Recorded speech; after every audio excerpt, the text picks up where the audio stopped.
Hello, I'm David Breeden. I'm the senior minister at First Unitarian Society of Minneapolis, a historically humanist congregation, and this is Coffee and Wisdom summer style when we're live on Tuesdays and Thursdays at 9 a.m. Central Time. This week, I want to be looking at the idea of the joy of having no opinion. Now, what could that mean? Because we know, being Americans, your opinion matters, and having an opinion is no longer optional. And what is your opinion? And we know of the stigma of not having an opinion. And yes, no matter what our perspective, we get to say what our opinion is. We even teach writing and at the high school and college levels by saying, what's your opinion? How to write an opinion-based essay is one of the number one ways to teach writing. So, gee, what about all this? Here is the Supreme Court saying you are entitled to your opinions. That's how important it is in the US.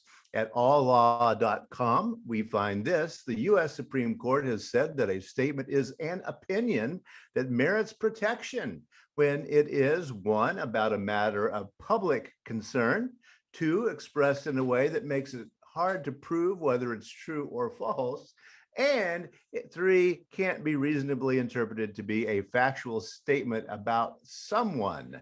All right, so we have protected opinions in the US. When did all this start? Well, the first opinion poll in the US appears to have been in the election of 1824. In 1824, it was a four-way race there for a while. Andrew Jackson did pull it out eventually, but the first polling appears to have begun in 1824 with local newspapers and not a national polling. Because, hey, you know, the main guy, or at least you've heard of Gallup polls. Yes, in 1901 was born George Gallup, and who lived until 1984. Here is a Time magazine cover from 1948. George Gallup, for an election year, a political slide rule. Well, okay. Now, if you look closely at the picture of his Man of the Year of Time, you can see that we have three categories that he's looking at in the presidential election of 1948. That is yes, no, and then the third category of don't know. Now, one of the interesting things that we have to think about here is, what do we call that third category, and how come it has to be don't know? Can't it be don't care? Can't it be I'm above having an opinion on that? But no, it's don't know. And in the illustration from Time magazine, certainly that voter looks completely clueless and confused. So that is how important we do find opinions in the US. The source for what I'm about to read is dailystoic.com, and it says this about the Stoics and opinion. The Stoics saw opinion as the source of most misery. It's what makes objective situations and makes them good, bad, wrong, unfair, essential, deserved, or outrageous. It's also what takes things that have nothing to do with us and makes them problems for us. So are we creating a lot of problems for ourselves when we decide that, oh, I'm an American, therefore I need to have an opinion about just about everything? Now, Stoicism, and I am going to talk about Taoism and Buddhism also this week on this idea of opinions, are both what are generally called a beautiful life or a good life philosophy. These differ from the monotheisms in that they look at how do we live happily now in this world, whereas the monotheisms teach usually another world, how things will be much better somewhere else when God is in charge, kingdom of heaven, and that kind of thing. So the beautiful or good life philosophies usually condemn the idea of having an opinion, a plan, and a fixed set of rules that must go exactly like this, because it's a way of doing away with what is generally called suffering. Stoicism originates with a fellow by the name of Zeno of Citium. Citium is in Cyprus. He lived somewhere in 334 to 262 before the Common Era.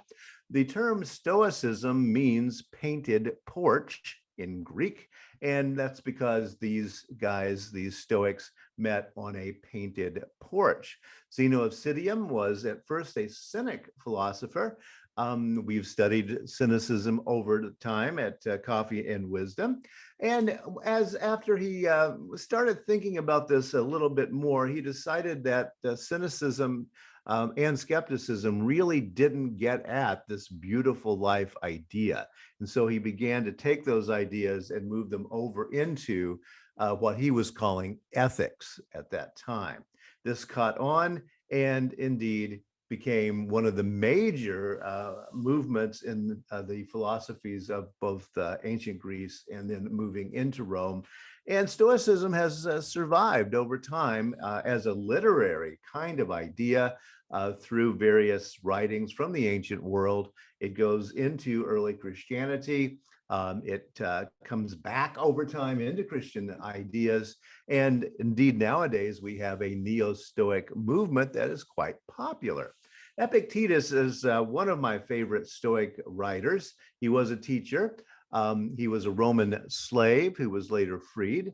And he said this: "We suffer not from the events in our lives, but from our judgment about them."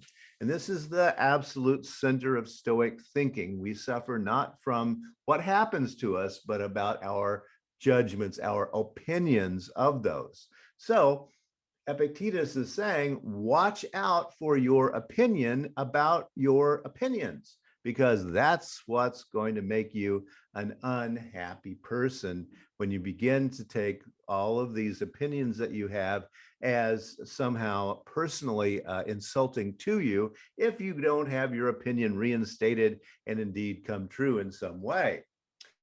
He also said happiness and freedom begin with a clear understanding of one principle. Some things are within our control and some things are not. So yes, we can have an opinion about many, many things, would say the Stoics, but we have to be careful about our opinions because they will make us sad. They will make our life ungood or unbeautiful if we begin to take those things personally and say, oh my gosh, this affects me. And I just can't understand why everyone else isn't agreeing with me. Now, the Buddhists and the Taoists are in a completely separate tradition of this idea, but they too believe in avoiding what they call, or what is translated usually as, suffering. Suffering is not physical. It is a psychological state of being sad, disconsolate, unhappy, enraged, angry, and those kinds of things. That is mental suffering, not pain as in stepping on a nail, which actually hurts even Buddhists. So that's what I want to think about this week, and I invite you to go looking for some of the neo-Stoic ideas. dailystoic.com is a great place to start, but you can find modern Stoic ideas in a lot of different places. And on Thursday, I want to take a look at the same idea from Taoism, which is the oldest continuous human religion that we know of, certainly the oldest that kept records and written documents, and then the offshoot of Hinduism that becomes popular in Southeast Asia called Buddhism.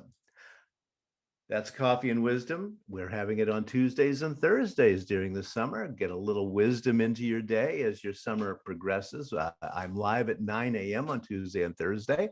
You can, of course, find it elsewhere on our podcast.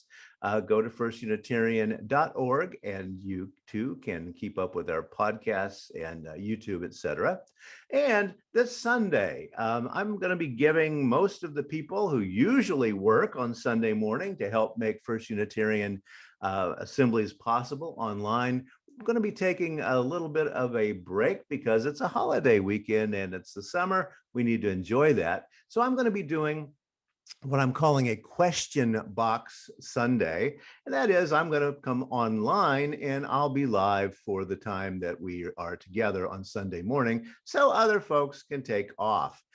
If you have a question that you would like to ask me, and that can be anything from how First Unitarian Society works, or the meaning of life, or any other of those things that we often consider on Coffee and Wisdom, just email me, minister@firstunitarian.org, and I'll be happy to take your question, and I'll make a nice list and get around to as many as I can on Sunday morning.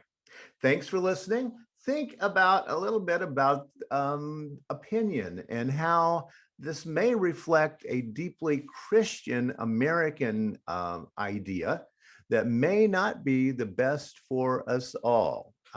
Just something to think about as you're thinking about opinions and American society itself. And I'll see you on Thursday morning to talk a little bit more about the joy of not having an opinion. Thank you.